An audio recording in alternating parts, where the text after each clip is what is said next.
Jagan team గత 5 ఏళ్ల నుంచి కూడా 151 స్థానాలతో ఘన విజయం సాధించాం.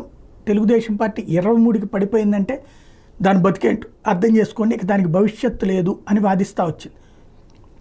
ఇప్పుడు 11 స్థానాలకి వైసీపీ పడిపోవడంతో వైసీపీకి భవిష్యత్తు లేదని తెలుగుదేశం పార్టీ వాళ్ళు చెప్తుంటే వైసీపీ క్యాడర్ కూడా ఏం మాట్లాడారో అర్థం కావట్లేదు. బట్ జగన్ మాత్రం కాన్ఫిడెంట్గానే ఉన్నాడు. 40% ఓట్లోనే మనకి అని చెప్పి వాళ్ళ నాయకులందరితో మాట్లాడుకుంటూ వస్తున్నారు. అయితే ఉండవల్లి అరుణ్ కుమార్ నిన్నటి ప్రెస్ మీటు జగన్కి ఒకంత ఊపిరి పోసినట్టుంది. తమిళనాడుని కంపేర్ చేస్తూ చెప్పుకొచ్చారు. ఇక వైఎస్ఆర్ కాంగ్రెస్ పార్టీ పని అయిపోయింది అనుకోవద్దని, ఓటమి పాలైన ఆ పార్టీ నాయకులు నిరాశ చెందాల్సిన అవసరం లేదన్నారు.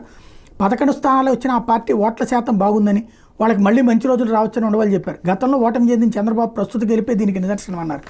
ఇదే తరహా పరిస్థితులు తమిళనాడు రాజకీయాల్లో సైతం గతంలో చోటు చేసుకున్నాయని చెప్పారు.